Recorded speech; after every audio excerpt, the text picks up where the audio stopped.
Good morning, everyone that's joining us so far.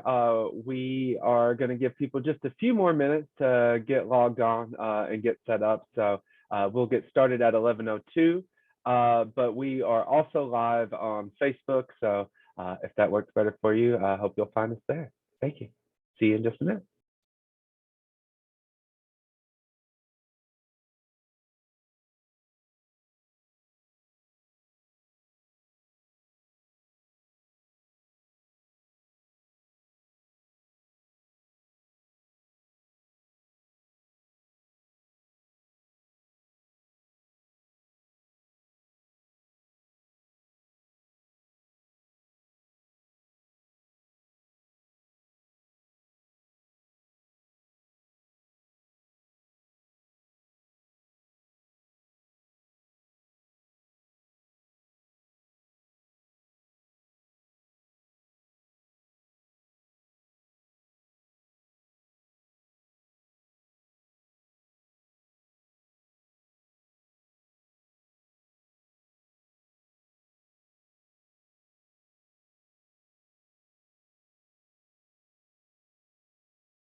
All right. It is 11:02, so we'll get going. Want to be respectful of our panelists' time, but we thank everyone for joining us so far. I was told that my screen was the presenter screen and not the actual presentation. So let's see if maybe this looks a little better this time. But we appreciate everyone being a part of this today. Thanks for joining us. We have a great group of panelists that are going to be talking about remedying college readiness in the wake of COVID-19 learning loss. We've got a great set of 4 panelists that will be talking us through this. Just remember that throughout the day, if you want to follow along on social media or tweet about today's webinar, use the hashtag postpathways for post-secondary pathways. You can also tag the Hunt Institute and any of our panelists, and we'll try to reshare it as well. But with that, we will stop the share and get to know our panelists. We know that in this edition of Post-Secondary Pathways, we're going to be discussing remedying college readiness. We know that the COVID-19 pandemic has impacted higher education in a multitude of ways, and it's created an opportunity for us to reimagine the way in which we view education. The pandemic has affected all sorts of institutions of higher education, from 4-year public and private universities to community colleges to even career and technical education. Many experts predicted there was going to be a need for additional academic support and remediation efforts after the U.S. Utilized virtual and hybrid learning methods because of the pandemic. Now that this academic year is underway, institutions across the nation are seeing the implications of distance learning. So this conversation features a group of experts discussing the long-term deficits of college readiness and how we can support students to overcome some of the barriers that they faced during the COVID-19 pandemic. So with this background, I'm excited to begin our conversation. We have a great group of experts from diverse areas of higher education, and I'm thrilled to learn what their organization and states are doing to prioritize this work. Before I turn it over to them fully, I do want to just remind our guests that we have a Q&A section at the end of this presentation. So please feel free to use the Q&A portion of the Zoom link. We will fill those questions and turn them to the most appropriate source for that. Lastly, I want to remind our attendees that there are closed captioning services offered during the webinar and that we're also streaming on Facebook. Now that all that housekeeping is out of the way, we can really dive into why you're all here and talk to our great panelists. I will give an opening question to each of the 4 panelists, and then we will have more conversation around this afterwards. So with that, first we want to start with Shauna Payne. Shauna is the director of Delaware's Higher Education Office, which works to ensure students across the state are prepared for success after high school. Shauna, can you tell us more about the ways the COVID-19 pandemic has affected student readiness for post-secondary education and ways Delaware is working to alleviate this?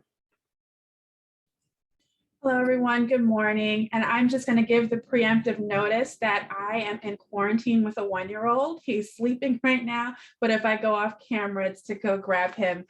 So I just want to let everyone know we are living in virtual reality still. So thank you so much for having me. Just wanted to start with a little bit of context about Delaware. I think that's always helpful as I start to talk. Delaware is a very small state. We have just over 130,000 students across our K-12 system. I work as a liaison in our higher education office between our higher education institutions and our K-12 schools, providing supports around college access, college transition, and our state financial aid services. And so we work in partnership together, but we are embedded within our Department of Education. And so Delaware also has about 6 institutions, a mix of public and private across the state, which allows us to be very small and intimate in our relationships with one another. So we appreciate the partnerships that we've been able to form. Over the past few years, we have had quite a lot of partnerships that we've formed, focusing specifically on 12th grade supports in particular. And so as we were going into COVID, we were grateful that we had those partnerships in place. In particular, we focused on really trying to make sure that no matter what zip code or income status or school a student chose to enroll in for high school, that they had access to some of the key elements related to applying to college. We started our statewide college application month that all of our high schools are participating in, and we're proud to say that every single one of our higher education institutions offers free applications to all of our Delaware students for that entire month. And some have even started to extend that window because they've seen such success with increase of applications during that window. We also partner with a local program called Stand By Me that provides individual and group counseling to students for FAFSA completion. And that helps to ensure that every student has access to the supports they need for FAFSA completion while in 12th grade, regardless of what school that they're in or their school counselor ratio. So we are grateful for that. And we've created several partnerships with local programs to support specifically first-generation college-going students to increase their readiness and for four-year colleges.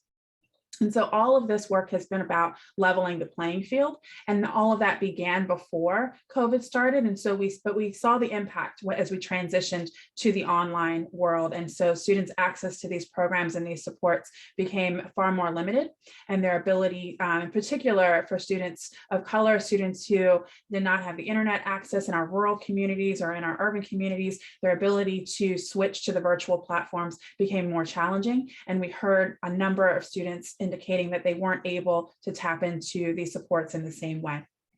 On the other hand, some students were able to tap into supports because it was virtual that they'd not been able to access before when things were in person. So we saw a little bit of both happening across our state, depending on the circumstances. But just to give a few facts that we saw in particular about the impact of COVID in the last couple of years, as many states have seen, our FAFSA rates went down significantly. So we went from 52% to 47% of our students completing the FAFSA. We saw a number of students making late decisions about whether they were going to enroll or matriculate into college after high school, to the extent that on our state scholarship side, we saw a significantly lower number of students applying for scholarships.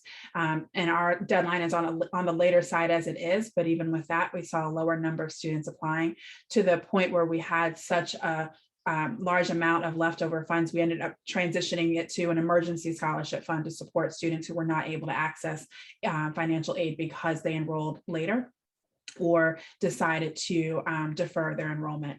And we've continued that this year, and we've been able to award that within 2 weeks because the demand is so great, and we're hoping we can find additional funds because then we anticipate that need continuing. We are an SAT school day state, and so we were fortunate in the first year of COVID that our students had taken SAT right before the state shut down. But this year we saw the impact as many students were not able to come into the school building to take the SAT. So our participation rates literally almost dropped in half this year. And so we are grateful that many of our schools are still continuing to offer waivers around the SAT requirements, but we don't know how long that will be in place and what that impact will be in terms of the other criteria they'll be looking at for our students as they are admitting them into their institutions. We also see, things for earlier students. We have several partnerships in place where students should be able to participate in college tours, trying again to level the playing field and get that access. But because we can't find bus drivers, they can't go on the tours. And so again, we continue to see, even now that schools are reopened, the ongoing impacts for our students in terms of their access to the resources they need. On the advisement side, we heard many students talk about challenges in terms of time with their counselor. We know that this is a problem even in a normal school environment in terms of the ratio and getting that time with their school counselors. But in a virtual reality, there were a number of other complications that came into play in terms of adults and children being online and having one-on-one conversations and whether they were able to get that access or schedule that time. And we're continuing to see, students are coming back into the building, but staffing shortages are there, that counselors are being stretched even farther than they were before. And so as we see all of these things happening, we continue to assess, where can we go and provide additional supports as a state. We started looking into student advisement even before our students came, before COVID happened, and we are diving deeper into that and looking at ways that we can further support students. One of the things that we did when COVID first happened was meetings with our colleges to connect them with our school counselors so we could strengthen the communication. And our colleges commented on the fact that our current structure for supporting students and learning about college is so focused on that spring of the junior year and the fall of the senior year. And when you look at the class of 2020 and the class of 2021, they missed the entire window because of the virtual world that we've been in.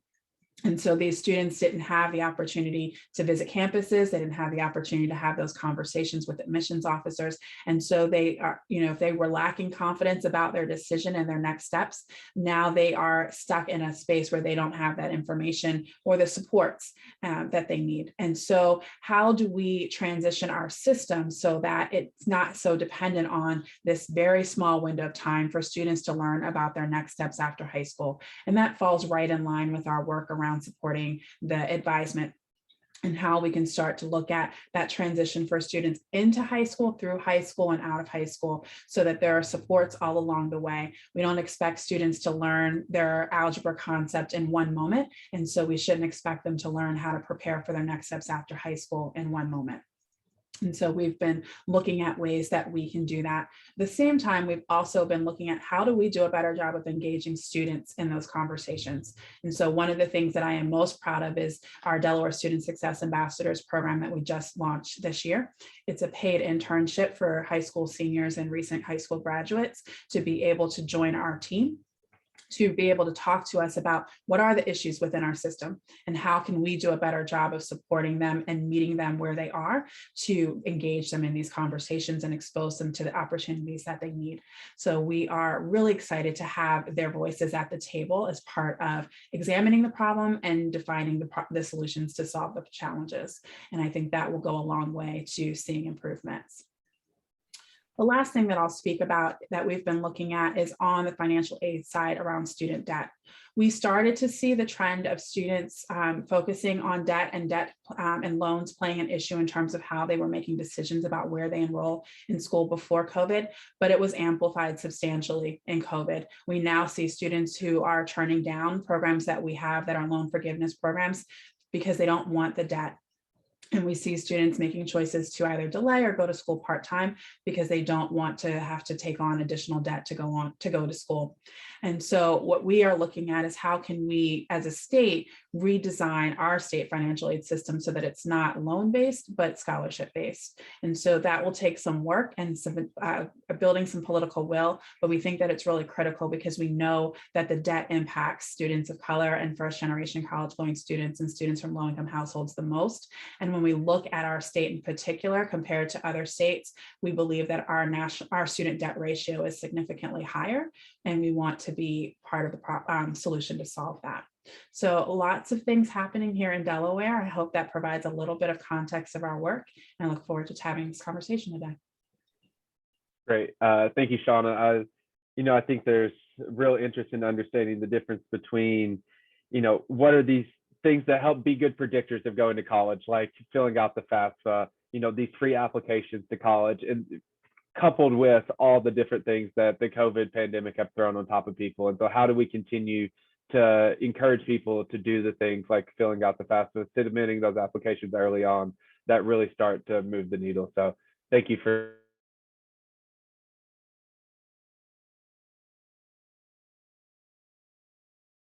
apologies. We'll keep it moving along. Next, we have President Rouse, president of the Pitt Community College in North Carolina. Dr. Rouse has more than 36 years of experience in administration and was named North Carolina Community College System President of the Year in 2016. We appreciate you being with us, President Rouse. Can you tell us more about some of the work you're doing at Pitt Community College and the ways you've seen the pandemic affect the students that you serve? Certainly. Thank you, Wynn, for having me on this panel, and I'm impressed by my fellow panelists, and thank you for being here as well.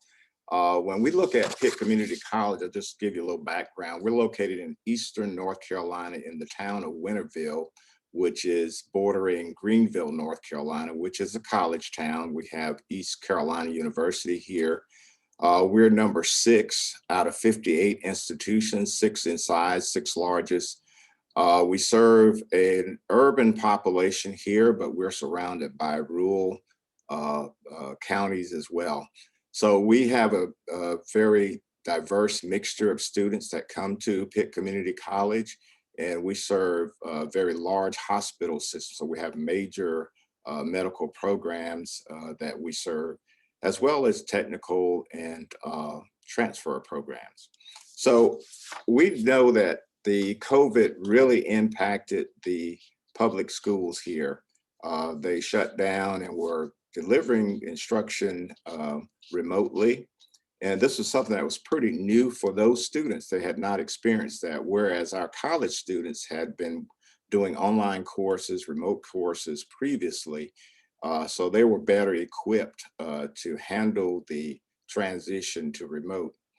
So the results, I think, from the public schools is that we saw students who were not as prepared coming in. So we noted a few things, and I engaged my staff to kind of give me some ideas of what was going on with these freshmen that were entering Pitt Community College. And they gave me a long list of items that were happening, particularly when it deals with academics. We found that because of the learning loss, many of our freshman students were not ready for the math courses that they would face. So we said it was a lack of college math readiness. They were also, and it's kind of interesting, the year that they were not in class and in school, it impacted their cultural and social awareness as well. They kind of stepped back from some of the things you get from socializing within a classroom. They also had unclear major and career pathway exposure. They did not get as much career awareness as they normally would during a traditional year. They did not have the opportunity to travel to various employers at various schools, so they just didn't have that exposure. The previous panelists mentioned the financial aid. The financial aid awareness was very key to us. In light of us doing the FAFSA with our high school students. But we also had a major effort by our governor, and he had what he called the long leaf commitment, which would pay tuition free for the first 2 years of community college for any graduates that came out in 2021. And unfortunately, we did not have students who applied for all those funds. And actually, we have another $10 million that is available for students. So they're expanding that. So lack of financial aid, and I think that impacted also the enrollments, because students, if they didn't apply for financial aid, many could not pay to attend college.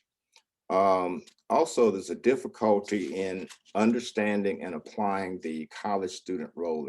In other words, understanding what it meant to be a college student versus being a high school student. So a lot of them did not make that transition very well.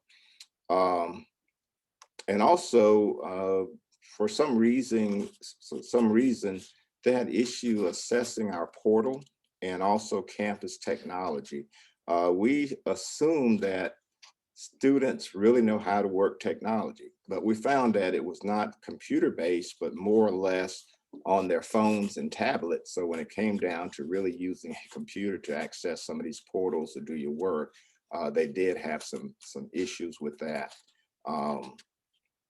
Class attendance for a year and a half, they didn't really have to attend a class, be in a class. So that was a little issue that we began to see too, that a lot of students were missing class because I guess the previous year or so, they were not required to be in a classroom. Also course load, many of them equated the college course load with a high school online load, and that is a fatal mistake because a lot of them were just not ready for a full load.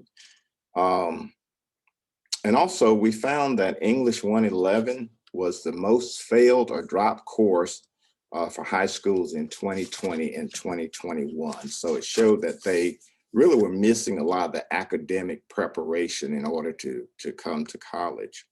So I'll switch now to talk about a few of the initiatives that we at Pitt Community College have had and that we utilized during this period. So first of all, I want to highlight the partnership that we've had with Pitt County Schools. We have what we call the College and Career Ready Graduate. In other words, if we find that a student is not college ready, then we actually teach basic skills and developmental study, transitional study classes at the high school level. And that's where we have faculty members that actually go. Once they're identified that they're not ready for college, we actually have our faculty go and teach these very basic courses in the academic areas, English, math, reading, and so forth. And we've done that for a number of years, but with the COVID, we were unable to be on the campus, unable to really reach out to these students. So we think we lost quite a few that would have been better prepared had we been able to still continue that particular initiative. At this point, we have not restarted that, but we will restart it coming in the spring. So we're looking forward to really getting back on the high school campuses and really talking with these students and instructing them in those particular basic skills. We also did reinforced instruction for student excellence, what we call RISE. And what that is that we look at students and their GPAs, and if they're within certain ranges, then it helps us to decide what sort of basic skills or transitional courses they need once they arrive on our campus. So with that, we are continuing to use that particular model, but we also have co-requisites so that students don't spend a lot of time in developmental studies without having some access to entry-level coursework. In other words, we found that students, in order for them to persist, we want them to have the basic skills. We want them to have developmental study, transitional studies, but we also want them to get a little experience within the major that they've chosen. So if someone's coming in and their major is, let's just say, biotechnology, we certainly want to give them courses that they can take, sort of co-requisite courses that are very basic, and that way they can also get experience within the career path that they're following. A lot of times we found that students got stuck in developmental studies or basic skills, and they spent a lot of time trying to get up to a level for the gateway courses. And that was discouraging for the students. Many of them dropped out. We could not retain them. So we're offering sort of a co-requisite model that you could take your basic courses as well as some entry-level courses within your career. So we think that's going to have a lot of promise for us. Tutoring plays a very important part. So as we found that students were not really college ready, we beefed up our tutoring. We have what we call the Tutoring and Academic Success Center on our campus. We were able to hire a coordinator who works specifically with high school graduates that were coming in that were deemed not college ready. And we reached out to those students to make sure that they understood that we had these tutors available and tutoring services. And we did both in person as well as online tutoring as well. And we found that that worked pretty well for a lot of our students, just, getting them to take advantage of this. There were several holes and gaps in their academic preparation that the tutoring certainly helps. Then we also looked at our TRIO program, which we have two TRIO programs. One is the Student Support Services, which is first generation college students that are entering. We do identify them as they come in the door. We give them additional services that will help them to be successful. And so we focus on their success, and we individualize the services that we give to them to each particular student. So we thought that was important, that we continue to beef those particular efforts up. We help with writing skills, math skills, study skills, time management, all of these things that help students to be successful. Also, we transferred a lot of our services to a virtual platform so that students could either come in person or they could go to the virtual platform so they could still get the services without being on our campus. So as we go forward, we're looking at some things that we think will help those students who may not be fully prepared because of COVID learning loss. One is that we're looking at all of the science courses that we offer to recent high school graduates to be in person so that the students will have that kind of one-on-one in-person experience. We created a campus resource guide that will include student ID, advisor, and campus resources. It's amazing that if you ask somebody who's your advisor, they don't know. They lose their campus IDs, things of that nature. So we want to have something that they can have in their possession and help them be more successful. And also to give them that guide that has all the campus resources so they can utilize those. We want to work with them more on goal setting, problem solving, and critical thinking. And we want to do this during the summer session before they actually enter into the institution. So we're looking at working with those recent high school graduates during the summer. And we're also asking that students also participate in at least 2 activities, student activities during the semester. So after experiencing what we did with this freshman class this year, we're looking at making some changes that we can reach out to them a little bit more to help them. So I'm going to stop at this point, but thank you. No, we really appreciate that, President Ross. You mentioned that long lease commitment, and that's something that we've held up in our travels as, a great thing to see that North Carolina is doing. So it's a shame to hear that it hasn't completely been utilized. And we know there's more work to do to get students those resources. So we appreciate all the work you all are doing to pull that into, almost a one-stop shop where the student can get the support they need. Well, we'll keep moving along. I appreciate both Shauna and President Ross from giving us the institution a perspective from the university side. Now we're going to turn to Dr. Yolanda Watson-Siva, who is from the Complete College America group. She is the president of this national advocacy group aimed at increasing college completion rates and closing institutional performance gaps by working with state systems and institutions to scale structural reform. So Dr. Spiva, can you tell us more about the work at Complete College America and the ways you and your organization are supporting structural reforms in remedial education and college readiness?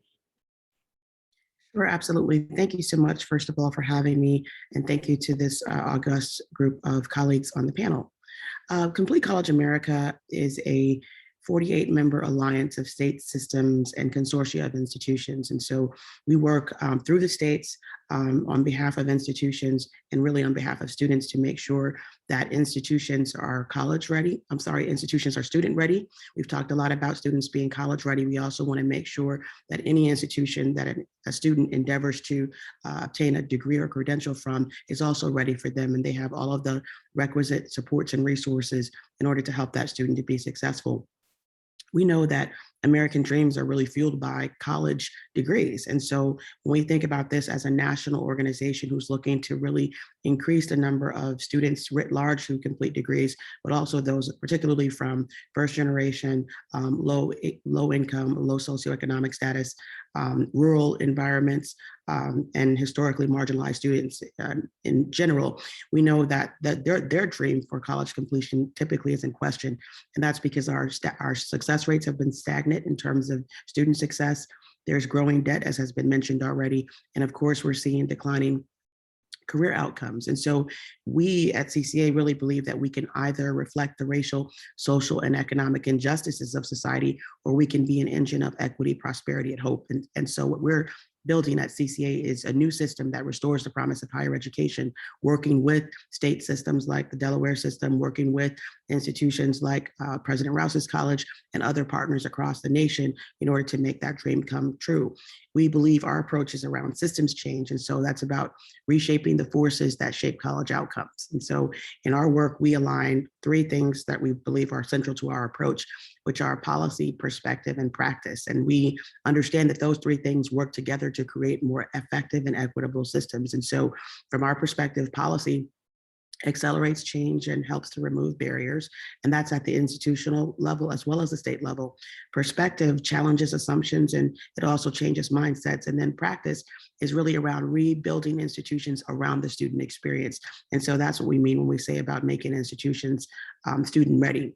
And our work really is through two larger levers, which is around building movements and transforming institutions. And I'll say more about that later in our conversation. But transforming institutions is sort of the on-the-ground work when we partner with institutions who are seeking to increase their completion or attainment goals, but then thinking about what the movement needs to be so that there is a larger zeitgeist around college completion and around the value of attending college. So when President Rouse talks about, for example, not having as large of an uptake on their Longleaf Scholarship program, it's important for us to help North Carolina to build a movement whereby there is a fever pitch around trying to take advantage of that opportunity.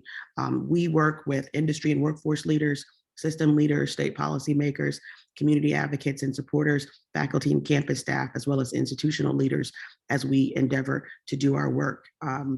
And I will just say one more thing. We are known at CCA for a lot of our strategies, which have been called the game changers. And we still have the game changers embedded in our strategy, but we've expanded beyond the basic 4 or 5 game changers into a number of strategies, and some of them have been mentioned here, like co-requisite support, which we are a big advocate for.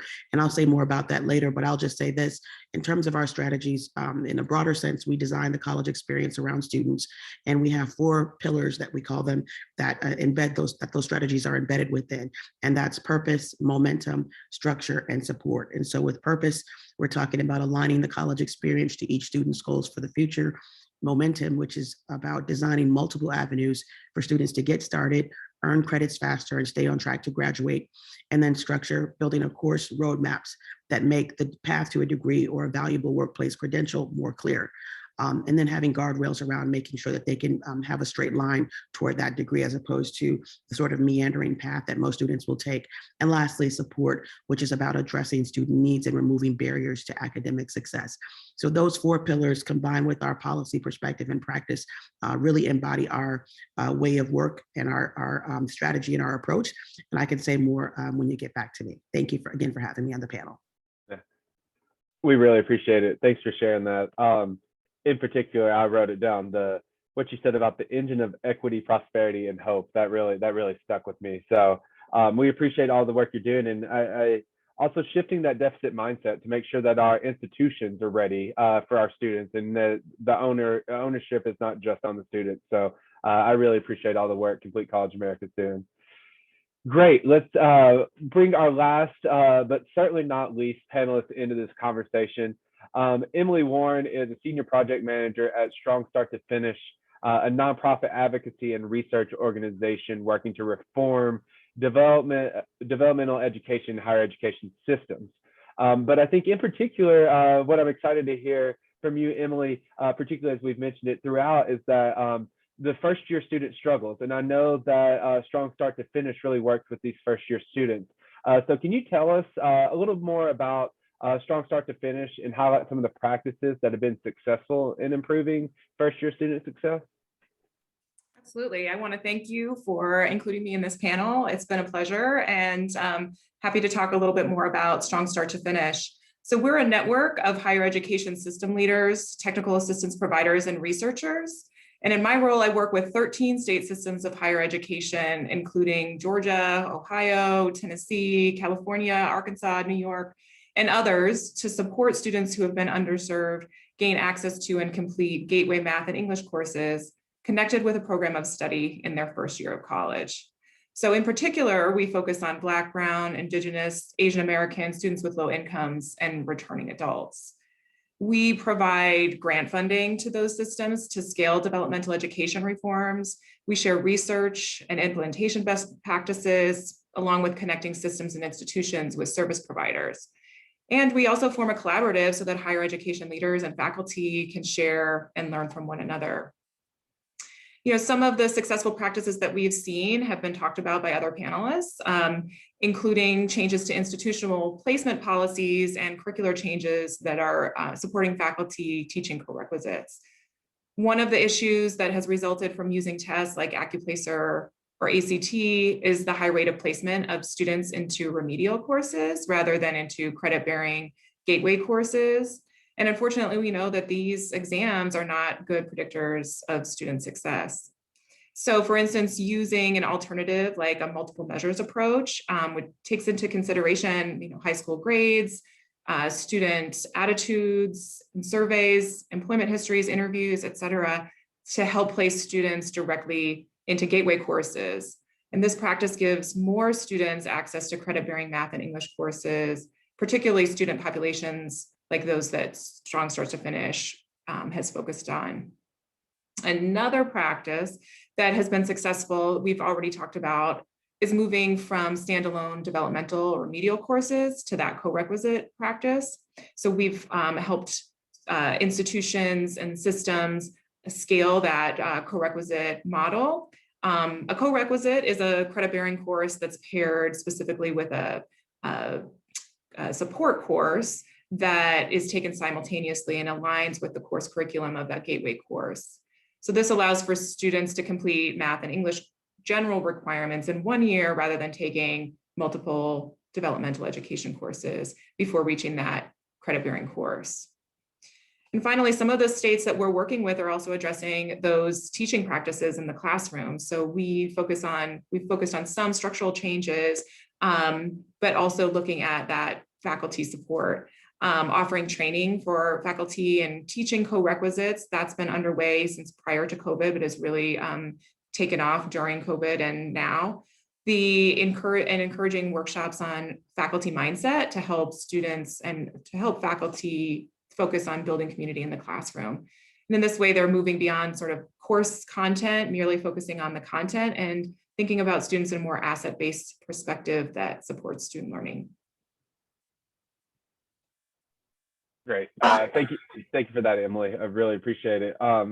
What you're talking about with co-requisites and all the work y'all are doing is so incredibly important to shortening the time to degree and allowing people to actually persist and ultimately complete that credential or degree. So thanks for all that work.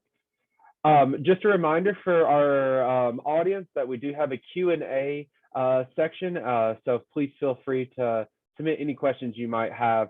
I've got one more question for the panelists. We've got one question for two panelists each. So I think what we'll do for consciousness of time, if we panelists can try to keep the answers to about 90 seconds to 2 minutes for each person for this question, that'll give us time to take some Q&A as well.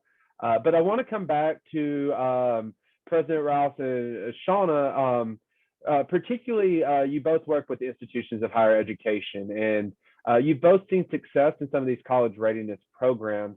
But I'm wondering if you can talk to us more specifically about longitudinal data and reporting systems and why they're integral to the success of these college readiness programs. I think we'll start with you, Shauna, if you don't mind, and then we'll move over to President Rouse.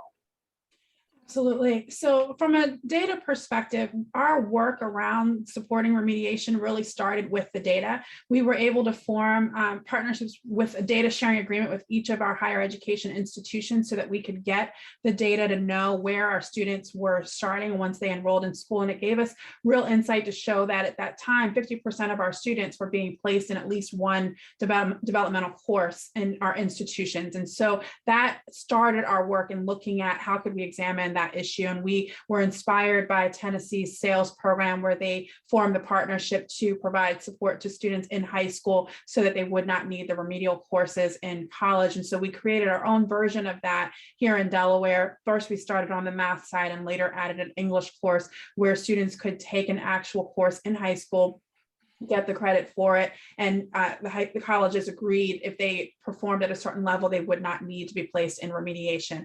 And so that worked together to form that course. We actually co-created the course with our colleges and then launched it in our high schools, allowed us to form a really strong conversation and dialogue that led to other types of work. And so while the course itself did not grow as we would have hoped, we did see a lot grow out of those conversations. And so we've seen our colleges be able to be part of conversations with our secondary teachers so that we could develop some common language around what the expectations are for students, both at the secondary level and the post-secondary level, and start to break down some of those walls that exist between the two levels. We've been able to co-present and talk about the work that our colleges are doing to address remediation. And ultimately, in the last 2 years, we've seen significant changes in remedial policies across almost all of our institutions. So many of the examples that have been referenced here, we're seeing our institutions implementing. And so we are really excited to see that, because we've also seen a dramatic drop in remedial rates across those institutions as a result of those policies in a very short period of time. And so as a result, it's allowed us to be able to transition our focus so that we're not as focused on remediation specifically, but really focused on how do we ensure that more students are getting to 12th grade ready for that transition in the first place, without need for those added supports. And so data has been underlying all of that as we are using that data that our colleges are feeding back to us about enrollment and performance in that first year. We have a report that we produce each year called the College Success Report. We now have transitioned that report, instead of just focusing on remediation, to also look at the college and career readiness measures that we have in our school accountability system. And so we've identified a number of measures that students can meet to define themselves as either college ready, career ready, or both. And as students are meeting those measures, we want to see across various student groups who's meeting those measures and what does their performance look like in that first year after high school. So are students more likely to be in remediation, to persist? Ultimately, we want to be able to look at graduation rates as well. And so that's been extremely important for us as we are looking at those. And just to name those, because I think it's really important that it's a wide variety of ways students can meet that. We're looking at SAT, we're looking at AP, we're looking at dual enrollment, multiliteracy, work-based learning credentials, their ASVAB scores. And so it gives them a wide array of opportunities to demonstrate their readiness, which I think is really important for our students. Great, thank you. We love to hear about evidence-informed policy change at the Hunt Institute. So glad Glad to hear that. President Rouse, do you have anything you want to add about these longitudinal data systems? Yes, here at Pitt Community College, we utilize longitudinal data to look at what is happening within our student body. I like what I heard earlier about being a student-ready college versus college-ready students. So we're tracking what we're doing and seeing how that affects student success. We start with things such as enrollment. We look at progression, persistence, and of course, completion. But we found that by looking at the data, we could put together some strategies, and then we could watch, depending on the data, if these strategies are working. One of the things that we have come to realize is that we have some equity gaps among our student populations. Various populations are performing and receiving success at various rates. So our goal is to close those equity gaps by using the data that we're seeing and formulating strategies and policies that will certainly hopefully help those particular populations. We're really deep into it. We are looking at our dashboards. We're analyzing the data that we get. We put together an action plan when it comes to looking at early momentum. That is saying, you know, when a student enters the college, how many credits do they successfully complete that first semester? And we found that if they don't complete several credits, then they lose momentum going through, and their likelihood of completing is really, really dismal. So we're looking at all these data factors to kind of help us make decisions, and also to put in wraparound services, but also inform our teaching and learning as we look at courses to say, you know, what does the data tell us about the courses we're offering? How are we offering those? So yeah, it's very important to have that, and it's important to have it over a period of time so you can see whether you're impacting student success. But our whole goal is to use the data to inform us as we make policies, as we do practices, as we interact with students, as we interact with our faculty members too. And we've been in this for about 3 years now, that we have shared it also with our campus. We don't keep data to ourselves as administrators, but we share it with our campus so they can understand. We also share it with our board members so they can understand what's going on with the various populations. Unfortunately, COVID, when we looked at the data, what happened during COVID, it really was disturbing, but we understand that our students were very stressed during this time, and we're working to get everybody back on track. So yes, data is very important for us.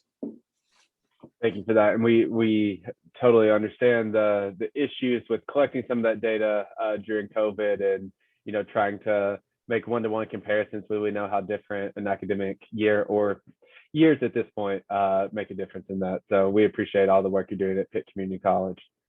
Great. We've got one more question for both Yolanda and Emily that I want to pose, and then I think we might have time for one or two audience questions. But both Dr. Spiva and Emily work with nonprofits aimed at removing barriers that students face and ultimately increasing persistence and success. But I particularly liked what you talked about. Both of you mentioned this idea of ensuring institutions are prepared to support students. So can you tell us some of the most effective best practices or initiatives that you've seen that have helped institutions really prepare themselves to support students during this learning loss? Yolanda, we'll start with you first, and then we'll come to you, Emily. Thank you. I guess I would say, first of all, the states and institutions that we work with tend to also share the values that CCA holds near and dear to our heart. And that includes, I mentioned, student-centered institutions, equitable structures and outcomes, data-informed decision-making, which we've been talking about, system-wide collaboration, and then implementation at scale. So the first thing I would say is that states and systems that hold those values close to their heart also tend to be more successful than those who tend to operate in a silo or don't utilize data in order to make policy decisions or structural decisions about their institutions or their state. I mentioned also our purpose, momentum, structure, and support pillars. And I would say beyond some of the strategies that have already been mentioned, some I want to hold out in particular around for example, purpose, are, having an early academic and career alignment, adult learner engagement, and doing that on the front end as opposed to, after an adult returns and is sort of lost in the curriculum, then trying to bring them in, having purposeful coaches and structured time schedules that meet the lifestyle experiences of a returning adult or a first-time adult who's also navigating, parenting experiences as well as work-based experiences. Within the momentum pillar, providing credit for competency is important. Having prior learning assessments and being able to figure out how to translate those credits into credits for graduation. We've talked about assessing via multiple measures, continuing that as you look at how students are persisting throughout the curriculum. We encourage a concept called 15 to finish or stay on track, which again, we heard a little bit about momentum earlier by Dr. Rouse, and I've talked about that. It really is important that students feel like a college student. And so if they're encouraged to take more credits as opposed to the sort of get your feet wet mentality, which is about taking a course at a time, it may not be possible for a student to take the full 15 credits, but the more we encourage them to take, to have that as their aspirational North Star, we found that they're more likely to take additional credits, which will, of course, decrease their time to degree. Under the structure pillar, we talk a lot about math pathways, meta majors, academic maps and milestones, and then stackable certificates and credentials. And so those are some other strategies, and smart schedules, which are very important as well. And under the support pillar, I heard Shauna talk about wraparound supports. It's very important that we have student basic needs that are being met. We provide 360-degree coaching, proactive advising, and then active academic support. So it's not something that only happens when the student comes to your door. It's also about being proactive in the ways that we go out and advise students, but also that we help them. So those are some of the strategies that we've used at CCA, and the impact has been undeniable. Over these many years, we've seen a 1.5 times improvement in the rate of community college graduation for CCA Alliance members, a 10% increase in credentials and degrees awarded by the CCA Alliance since 2015. And if you want to put the numbers in brass tacks, our Alliance members are really getting real results by implementing these strategies, because of the fact that if you think about the ways that they've been able to increase the net graduation for at the community college and for your college level, it's resulted in about 112,458 additional graduates. And we like to say that's about 4.75 full college football stadiums of students. And so for a visual, but the impact is real. And so for all of the CCA Alliance members that continue to implement our strategies, we are so proud and continue to be in partnership with you. Great, thank you so much for that. And it's just exciting to hear how much of a difference you've been able to make. And then talking about stackable degrees and credentials, how do we support students on their own post-secondary journey to make it to be what really fits them? So I appreciate all that work. Emily, I want to turn to you, give you an opportunity to talk about some of the institution work that's being done. Well, I appreciate that. Thank you. Some of these strategies have already been mentioned. And again, I really appreciate being part of this panel and hearing from the other panelists as well. I think we're all in alignment with some of these things that are helping support students and how institutions and systems can be more ready for students. Strong Start to Finish focuses on supporting and scaling changes at the system level. And what we've noticed in our conversations with system leaders is that there's been a stronger focus on those relational practices that I mentioned before as a result of the COVID-19 pandemic. For example, increasing opportunities for advising, partially because of that online presence and the ability to provide, virtual appointments so students don't have to come into a physical campus. And I think also, as I mentioned previously, those changes to teaching practice, including culturally relevant pedagogy and encouraging a sense of belonging in the classroom. Additionally, we have heard of a move toward that multiple measures placement and policies at the institution level, partially because due to the pandemic, there was a lack of access. And so colleges were able to make that shift away from standardized testing as a means of sorting students into DevEd versus credit-bearing courses and placing them directly into those gateway courses. I think now that the students have access to those tests again, some institutions are potentially reverting back to some problematic placement practices. So really wanting to make sure that some of the headway that we have made doesn't backslide, in ways that is unnecessary. Great. Yeah, thank you for that. I think that's important. We've made a lot of change and a lot of progress during COVID when at a time when we didn't know that education could change as quickly as it has. And so how do we continue to ensure we sustain some of those best practices that were implemented during the pandemic? Well, I know we are getting close to time, but we do have a question from Jonathan Konjeski. And I think, Emily, I'll come to you with it first, and then if anyone else wants to chime in. But Jonathan asked about supporting first-year students following through beyond just FAFSA completion to that timely completion of the mastery primacy note. But I was just, Emily, given your work on equity, if you could maybe just talk generally to some of the barriers that FAFSA maybe puts up for students that are in their first year, particularly when audits or things like that come up for a student. So just wondering if you could talk a little bit about how the arduous process of the FAFSA completion process might affect a first year student. Well, thank you for turning to me. I'm not sure that I'm the best person to answer that question, but I'll do my best, and then I can turn it over to other panelists.